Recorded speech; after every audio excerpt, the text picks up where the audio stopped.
When we raise the membrane potential a bit, a curious thing happens.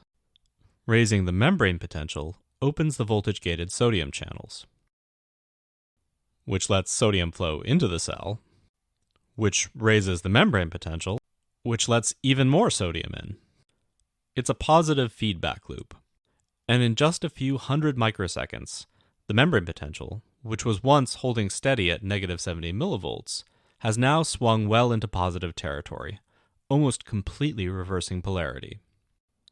But then an even more remarkable sequence of events occurs. For one, the voltage-gated sodium channels simply turn off. We say that the channels are inactivated. It turns out that this is different from its original resting state, the closed state.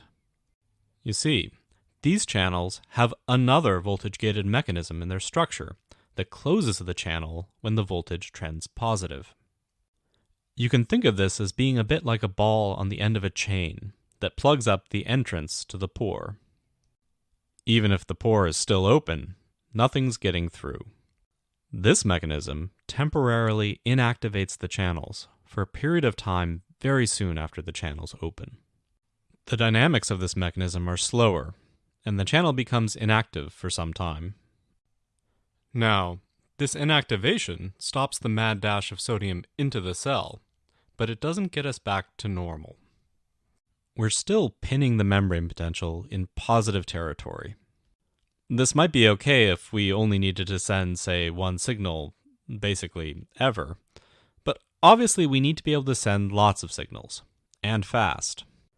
So we need to somehow quickly reset the membrane.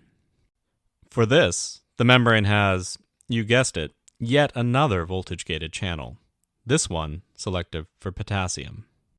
Now in a real neuron, these guys have been in the membrane all along, and like the voltage-gated sodium channels, they also open in response to more positive membrane potentials.